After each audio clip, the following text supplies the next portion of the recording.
Assalamualaikum warahmatullahi wabarakatuh. Apa kabar kalian semuanya?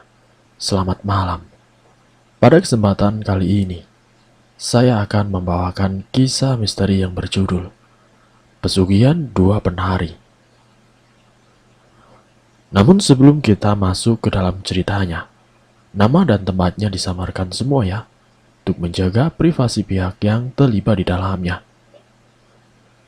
Yuk daripada kita berlama-lama lagi, mari kita mulai ceritanya. Perkenalkan, namaku adalah Ray, anak dari ayahku yang bernama Jailani dan ibuku yang bernama Fadila. Ibuku adalah wanita pekerja keras yang giat mencari penghasilan dari berjualan nasi ketan. Saat toko Mas Ayah sudah tidak dapat diselamatkan, ia rela bangun jam 2 dini hari, mempersiapkan barang dagangannya, dan pulang di sore hari dengan membeli perhiasan emas dalam jumlah kecil. Sementara ayah keluar membawa koper kulitnya, hendak mencari pekerjaan di kota. Pulang-pulang selalu di saat kami semua sudah tertidur dengan lelap, dengan badannya yang bau alkohol dan juga asap rokok. Ibu harus mengorbankan waktu tidurnya untuk membuat teh hangat agar ayah tidak mabuk lagi. Kelak nanti jika kamu menikah, ini adalah emas kawinmu, kata ibu menunjukkan emas kepunyaannya padaku. Jangan beritahu ayahmu, ini semua rahasia. Baik bu, jawabku dengan polosnya. Aku bertekad menjaga rahasia ibu rapat-rapat. Beruntung sekali, ayah berpikir kalau jaket katun merah itu ikut ludes dimakan bara api kala itu. Namun suatu ketika, aku tanpa sadar membocorkannya saat aku bermain dengan temanku di halaman rumah. Ibu, aku juga punya emas di jaket merah kan? Kataku setelah teman-temanku pamer soal guci-guci impor di rumahnya dan juga ular peliharaannya. Nanti buat hadiah aku kalau aku menikah ya bu. Aku tidak sadar, ternyata ayah baru mau berangkat saat aku sedang asik bercerita, memamerkan harta orang tua masing-masing. Ayah pun berjalan kembali ke dalam rumah. Dan apa yang terjadi saat itu? Pertengkaran pecah di pagi yang damai itu. Setahun kemudian, ibuku hamil adikku. Aku selalu mengelus-ngelus perut ibu, menantikan adik untuk menjadi teman bermainku kelak nanti. Ibu berhenti berjualan nasi ketan. Ia pun lebih banyak menghabiskan waktu di rumah untuk menjahit. Aku senang sekali bisa menghabiskan waktu di rumah bersama ibu. Ayah pun mulai rutin berangkat pagi hari saat kami semua masih terlelap. Aku hampir tidak pernah melihat batang hidung ayah sejak ibu hamil. Ia selalu pulang jam 4 pagi, membawa bungkusan merah. Bahkan saat ibu menangis terseduh-seduh, saat jarinya tertusuk jarum, ayahlah yang muncul di perkataannya. Dan saat itulah pertama kalinya aku diberikan uang jajan untuk beli es dan sirup dari penjualan es serut. Aku pun berlari dengan sangat lincahnya menyambut penjual es serut. Saat itulah ibu berteriak dari dalam rumah. Darah mengucur di lantai sangat banyak. Ibu mengerang kesakitan. Karena aku panik, aku segera memanggil Tante Reni, mamanya temanku. Ibu kamu keguguran, Rey, kata Tante Reni. Maafkan ibu nak, Ibu tidak bisa mengasihi kamu, adik, ujar ibuku dengan isak tangisnya. Berita keguguran ibu langsung menjadi perbincangan di kampung. Tatkala ayah tidak pernah berada di sisi ibu untuk menenangkannya. Kini aku mulai tumbuh besar. Ibu terus mengalami keguguran hingga beberapa kali dalam kurun waktu 4 tahun. Sampai aku tumbuh besar dari umur 6 tahun yang takut dengan darah hingga aku berusia 10 tahun. Aku mulai berhenti mengharapkan adik dari ibu. Yang aku lakukan hanyalah membantu ibu mencuci baju di sungai dan berjualan nasi ketan. Ibuku menjadi perbincangan warga kampung. Mereka selalu bertanya dengan pertanyaan yang aneh padaku saat aku berjalan mengitari kampung. Kenapa ibu selalu keguguran? Apakah ibu tidak bisa menjaga kesehatan? Apakah ibu jarang beribadah? Jadi ini hukuman dari Tuhan? Atau pertanyaan yang sering kali sulit aku jawab, seperti di mana ayahku saat ibuku keguguran. Aku selalu pulang menangis sesungguhkan, tidak kuat menahan pertanyaan pedas ibu-ibu kampung. Lalu tibalah saatnya di petang hari, di mana aku mendengar sebuah kidung. Kidung yang sangat halus, halus sekali, seperti seorang biduan yang tinggal di dalam rumah. Aku sudah mendengar suara itu sejak ibu hamil dan keguguran yang ketiga kali. Aku sudah beberapa kali bertanya pada ibu tentang kidung itu. Ibu hanya menggelengkan kepala. Yang aku tahu, ibu pernah bertanya soal ini pada ayah dan selalu berujung pertengkaran. Satu perkataan dari ibu yang membuatku tidak lagi berani bertanya soal kidung itu.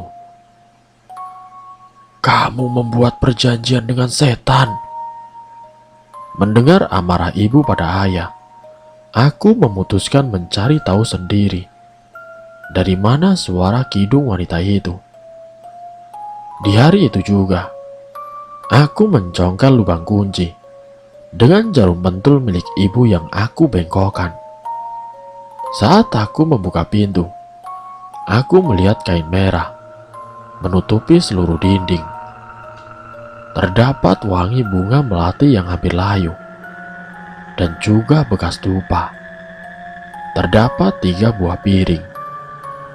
Piring pertama berisi buah-buahan yang sangat ranum, dan piring kedua berisi kuntum-kuntum bunga melati yang dicampur dengan bunga sepatu, dan piring ketiga berisi perhiasanku.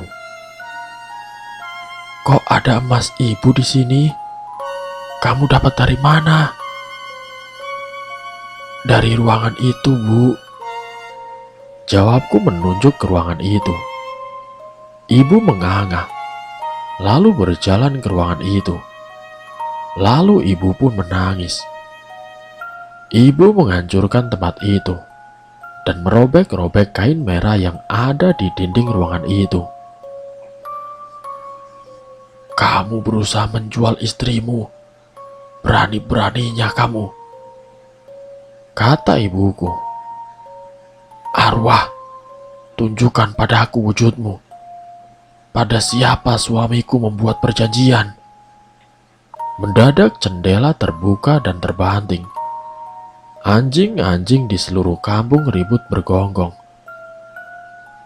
Aku tidak takut. Ibu berjalan ke dapur dan mengarahkan pisau ke udara. Saat itulah ayah memergoki aku dan ibu membongkar ruangan yang selalu ia kunci itu. Ayah pun menarik pisau itu dari tangan ibu. Ibu berteriak sangat kencang hingga seluruh urat kepalanya keluar. Ayah membopong tubuh ibu yang pingsan ke ruang tamu. Lalu ayah memelototiku. "Kamu, pasti kamu yang bikin bahaya nyawa ibu kan?" Ayah memukul tangan dan pantatku dengan rotan hingga memar berdarah. "Cukup!" teriak ibu yang tiba-tiba terbangun. "Kamu membahayakan keluarga kita. Sudah aku bilang, kamu tidak usah ikut campur. Aku ingin kita kaya, dan aku sudah berusaha. Kamu bisa jual emas-emasku untuk buka usaha. Bukan dengan cara seperti ini. Kita sudah bicarakan ini." Buat apa aku buka usaha kalau ujung-ujungnya semua ludes terbakar? Kamu wanita tahu apa soal usaha? Kalau nanti kita bangkrut lagi, kamu mau tanggung jawab? Mau dapat modal dari mana kamu? Intinya aku tidak mau kalau kamu membuat persekutuan dengan setan seperti ini. Alah, dengan begini kita bisa kaya dengan cepat. Aku cuma butuh 3 hari. Jadi sekarang kamu kembali ke dapur dan masakin aku makan malam. Jadi istri itu yang baik, jangan membantah. Tidak ada kesan romantis dari kata-kata ayah. Aku yakin ibu sangatlah tertekan. Di hari-hari berikutnya, ibu jatuh sakit. Kondisinya semakin memprihatinkan, hingga ia tidak bisa bangun dari tidurnya. Dan ibu pun tidak bisa menjahit. Kondisi itu bertahan selama kurang lebih 5 tahun lamanya. Ustadz yang aku bawa ke rumah dengan meminjam uang tetangga. Tidak ada yang tahu penyakit apa yang ia derita. Namun sejak ibu sakit, rumah kami semakin lama semakin besar. Setiap hari selalu datang tukang renovasi rumah. Bahkan truk-truk datang membawa barang-barang mahal, seperti vas bunga mewah, meja makan kayu jati, sofa-sofa ukiran khas, bahkan televisi dan radio. "Kami tidak memesan ini, Pak. Ini benda yang sangat mahal. Kami tidak sanggup bayarnya," kataku. "Semua ini sudah dibayar, Tuan. Tuan tidak perlu khawatir. Tuan cuma harus tanda tangan saja," kata kurir itu. Hal ini terus terjadi. Rumah kami semakin megah seperti istana, dengan dekorasi dan benda mahal yang sangat-sangat tidak berguna. Semua ini tidak digunakan untuk pengobatan ibu. "Maafkan ibu, Nak. Ibu yang salah," katanya setiap hari saat aku membantu memandikannya. "Ibu jangan bicara seperti itu, Bu. Ibu harus sehat lagi." Sesekali ibu kesurupan arwah seorang wanita. Ia selalu bangkit dari tempat tidurnya, lalu menyisir rambutnya, menari dengan mata terpejam, dan memakan bunga melati layu setiap matahari terbenam. Aku selalu mengambil sisirnya, membantu ia meluruskan badannya, dan memijat-mijat perut ibu untuk memuntahkan bunga melati layu itu. Aku mengandalkan jamu hangat untuk membuat tidurnya tenang di malam hari.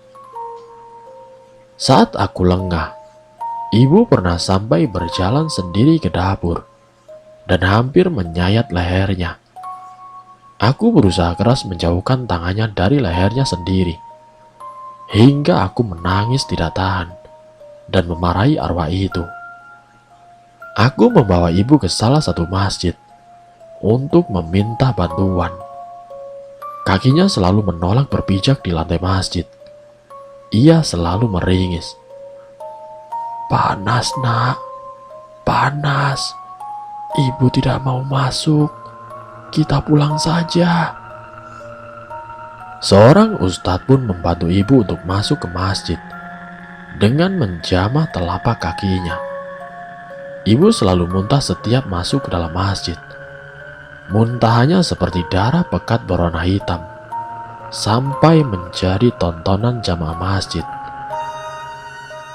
Ayahmu harus segera menghentikan ritual itu, ujar ustadz tersebut saat aku berbicara langsung dengannya. Ibumu tampak menerima siksaannya. Saya bukannya tidak berusaha, Ustadz. Saya hanya tidak sanggup. Sang ustadz pun memandang ke arah rumah kami, lalu menatapnya begitu tajam, seakan sesuatu tengah menjaga gerbang rumah kami. Sudah berapa lama ayahmu melakukan ritual ini, Rey? Sudah 5 tahun, Pak Ustadz. Maaf sebelumnya kalau saya lancang. Namun kalian harus tahu, kalau ada sosok hitam setinggi pohon cemara sedang berdiri menghalangi pintu masuk, tidak mengizinkan kami untuk masuk, kata ustadz tersebut. Aku dibuat terkejut dengan fakta itu. Tenang, kami akan meminta izin untuk masuk melihat-lihat.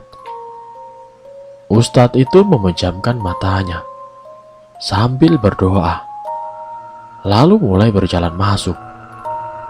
Dalam penerawangannya itu, beliau melihat 2 orang penari yang berdiri di bingkai pintu di kiri dan kanan.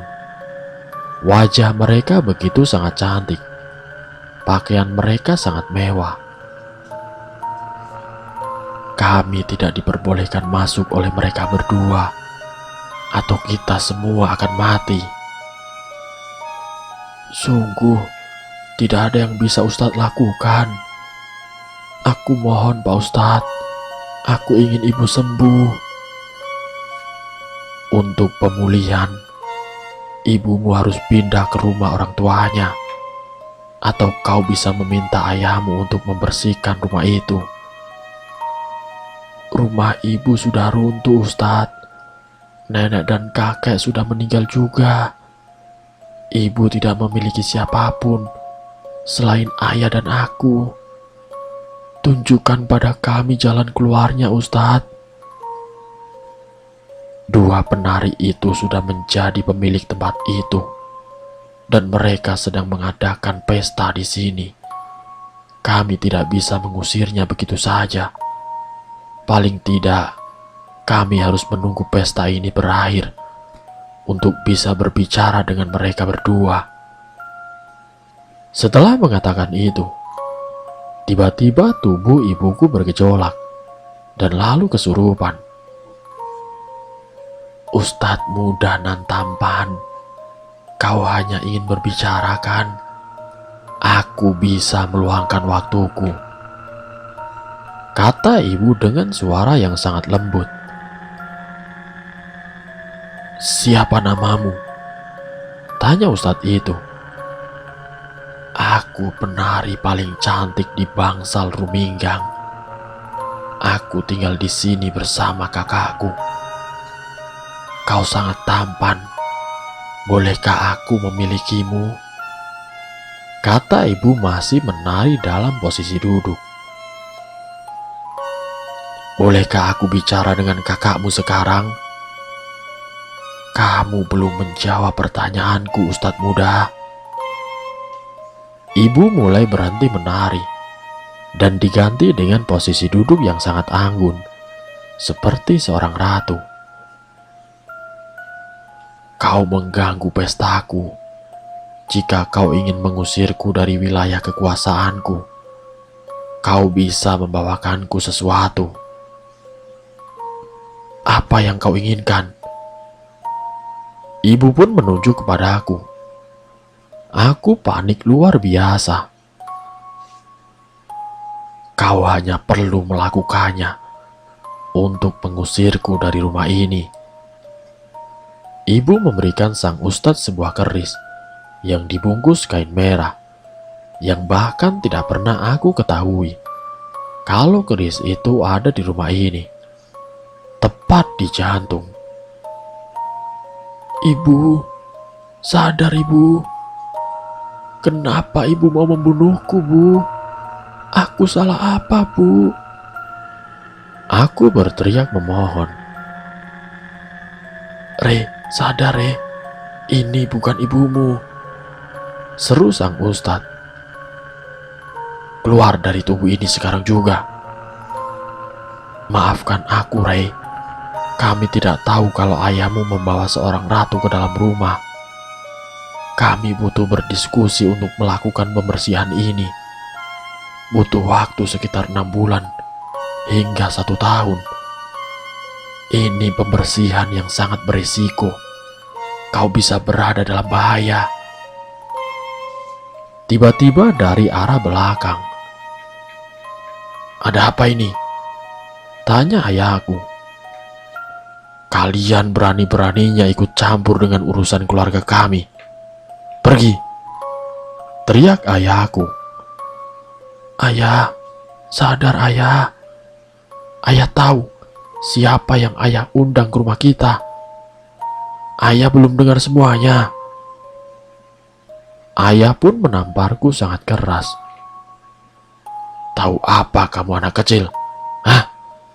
Siapa yang membawa semua kekayaan ini ke rumah kita? Hah? Kamu pergi sana, anak haram. Pergi. Aku akan pergi sama ibu, kataku lalu masuk ke rumah. Ibu, aku berteriak sangat keras. Ibu menggorok lehernya sendiri. Darah membanjiri dapur. Ibu, bangun, bangun ibu. Singkat ceritanya, pemakaman ibu pun hari itu dilangsungkan. Hatiku benar-benar hancur. Aku tidak berhenti menangis. Ayah benar-benar menghancurkan keluarga ini berkeping-keping. Aku dikunci dari luar kamar. Aku jatuh tertidur saat aku terlalu lelah menangis. Lalu sayup-sayup aku mendengar suara iringan penari yang begitu meriah. Irama gendang, suling, dan kecapi yang sangat merdu, diiringi dengan nyanyian sajak panigi yang begitu sangat indah. Aku pun terbangun, mendapati pintu kamarku terbuka. Serasa begitu terang di luar sana. Aku berjalan melewati pintu. Aku pun mendapati rumah ini begitu ramai, sesak penuh dengan orang-orang. Mereka semua berbaju mewah berkilauan. Laki-laki memegang tongkat dan merokok dengan serutu. Wanita-wanita memakai baju turih indah, hiasan kepala emas permata, dan mutiara di leher dan juga telinga mereka. Musik indah mengiringi pesta. Begitu banyak hidangan enak di atas meja. Sup kepala ikan mujair, daging kerbau panggang yang menggugah selera, sayur-sayuran orak-arik berwarna-warni di atas pinggan yang besar. Aku melihat 2 orang penari berjalan ke tengah panggung. Aku tidak mengenali kedua perempuan itu sama sekali. Apakah mereka berdua ini yang merasuki ibuku? Mereka berdua berbalutan pakaian sutra berwarna-warni dengan motif jahitan benang emas dan perak.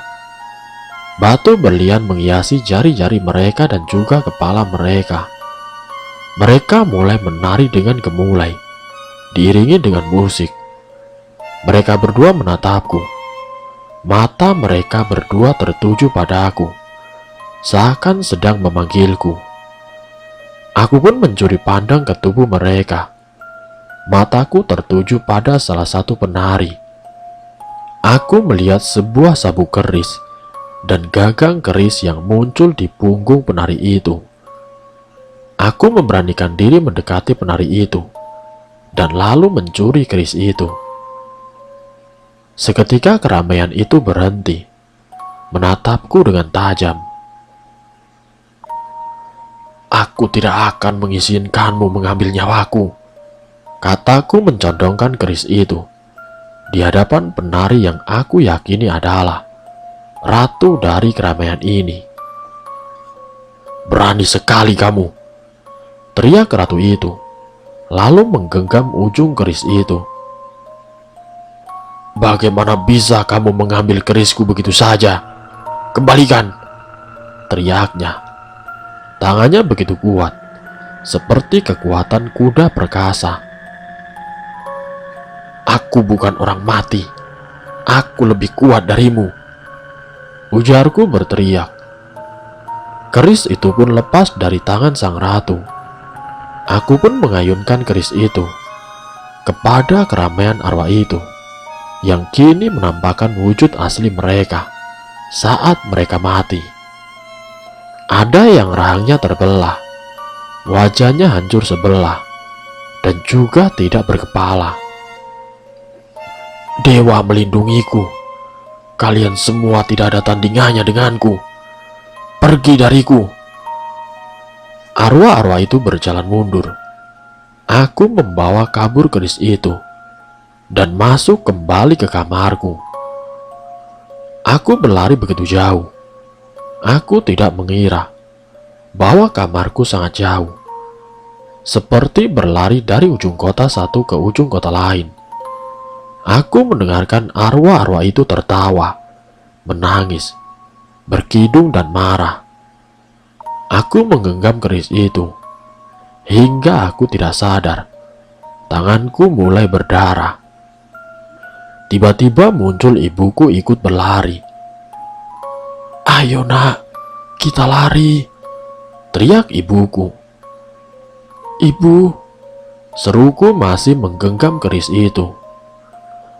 "Aku rindu sama ibu, Bu."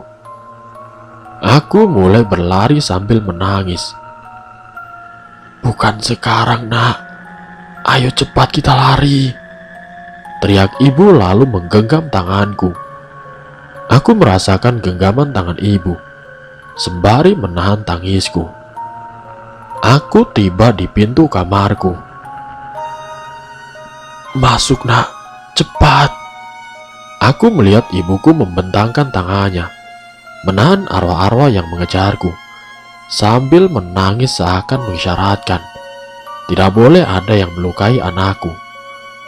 Aku masuk ke kamarku, dan aku mendapati diriku berada di belakang rumah.